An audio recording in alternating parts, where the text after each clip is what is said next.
आदरणीय दर्शकवृन्द, फिफा विश्वकप 2026 को महासङ्ग्राम चलिरहँदा अर्जेन्टिनाका स्टार फुटबलर लियोनेल मेस्सीको सुरक्षा र उनका चर्चित बडीगार्ड यासिन चेउको नयाँ खुलासाले यति बेला विश्व खेलकुद जगतमा ठूलो तरङ्ग पैदा गरेको छ। मैदानभित्र मेस्सीले जादुमय प्रदर्शन गरिरहँदा मैदान बाहिर र साइड लाइनमा उनका बडीगार्ड चेउकोले मेस्सी माथिको खतरा र आफ्नो सुरक्षा रणनीतिबारे विशेष खुलासा गरेका छन्।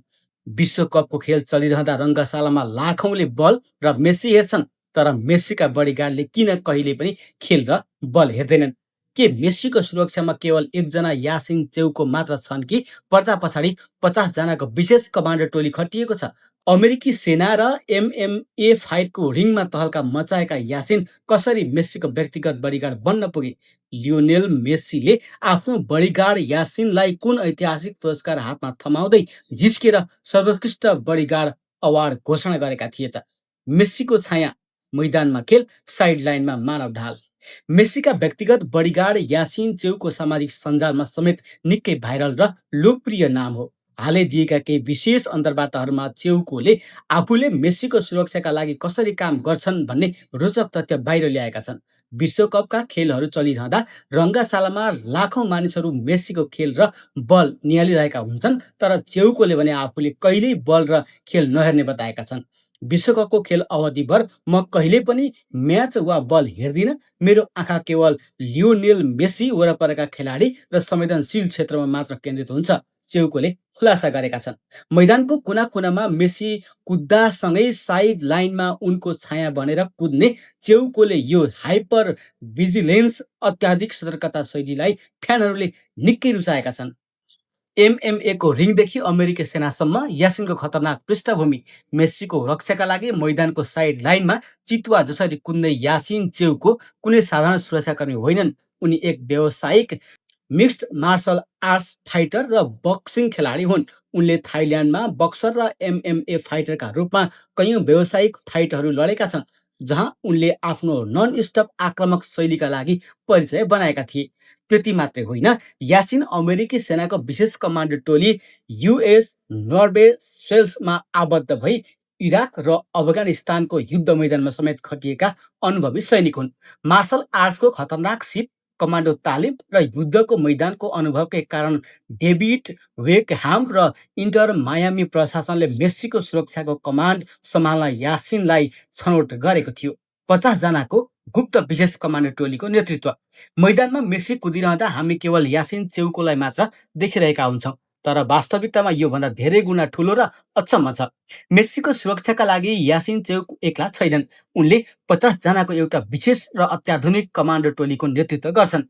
यो 50 जनाको टोलीको मेस्सीको सुरक्षाका लागि एउटा अभेद किल्ला तयार पारेको हुन्छ। रङ्गशालाको भिडमा मिसिएका बााउन्सर। खेल चलिरहँदा दर्शक दीर्घामा साधारण फ्यानको भेषमा चेउको टोलीका कैयौँ तालिम प्राप्त बााउन्सरहरू बसिरहेका हुन्छन्, जसले मेस्सीतर्फ दौडिन खोज्ने शङ्कास्पद व्यक्तिलाई मैदान प्रवेश गर्नु अघि नै नियन्त्रणमा लिइसकेका हुन्छन्। अमेरिका र विश्वकपमा सुरक्षा चुनौती, बडीगार्डको चिन्ता।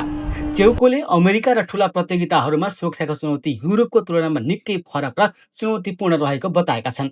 उनले केही समय अघि निराश व्यक्त गर्दै भनेका थिए कि उनले युरोपमा 7 वर्ष काम गर्दा जम्मा 6 पटक मात्र फ्यानहरू मैदानमा छिरेका थिए, तर अमेरिकामा छोटो समयमै 16 पटकभन्दा बढी फ्यानहरू मैदानभित्र पिच इभेन्ट गरेर मेस्सीतर्फ दौडिरहेका थिए।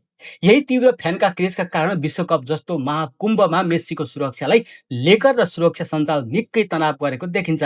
खेलको क्रममा मेस्सीलाई अङ्कमाल गर्न वा सेल्फी खिच्न जुनसुकै दिशाबाट पनि फ्यानहरू दौडिएर आउन सक्ने र त्यसले खेलाडीको शारीरिक सुरक्षामा खतरा निम्त्याउन सक्ने भएकाले चेउको र उनको 50 जनाको टोली खेलको हरेक सेकेन्ड हाई अलर्टमा बस्ने गर्दछन्। बडीगार्डतर्फको नियम र प्रतिबन्धको रोचक कथा।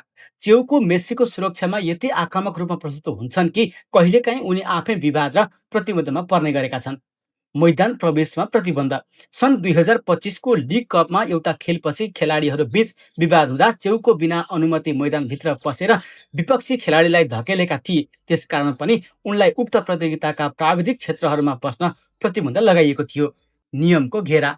नियम अनुसार आधिकारिक सुरक्षाकर्मी मात्र मैदानको नजिक बस्न पाउने हुनाले कतिपय लिग म्याचमा उनलाई साइड लाइनमा बस्न रोकिँदा उनले आक्रोश व्यक्त गर्दै म समस्या होइन, मलाई मेस्सीको सुरक्षा गर्न देऊ समेत भनेका थिए। यद्यपि विश्वकप 2026को यो माहौलमा उनी मेस्सीको सुरक्षा टोलीको कमान्डका रूपमा लगातार खटिरहेका छन्। बडीगार्ड मात्र होइनन्, मेस्सीका पारिवारिक मित्र पनि हुन्। यासिन चेउको र मेस्सीको सम्बन्ध केवल एउटा बडीगार्ड र मालिकको जस्तो मात्र छैन, उनीहरू निकै राम्रा साथी पनि हुन्। चेउकोले मेस्सीको नम्रताको प्रशंसा गर्दै एउटा रोचक स्मरण सुनाएका छन्। फ्यानहरूप्रति सम्मान। आफ्नो तगडा शरीर र आक्रामक शैलीका कारण फ्यानहरूलाई मेस्सीको नजिक आउनै नदिने चेउको मनमा भने कमलो भाव छ। उनी भन्छन्, फ्यानहरू बिना खेलको कुनै अर्थ रमाइलो हुँदैन, त्यसैले म उनीहरूलाई सधैँ सम्मान गर्छु।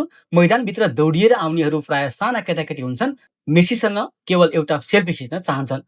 उनीहरूले कसैलाई पनि हानि पुर्याउँदैनन्, तर सुरक्षाको नियम बुझाउन हामीले उनीहरूलाई रोक्नै पर्छ।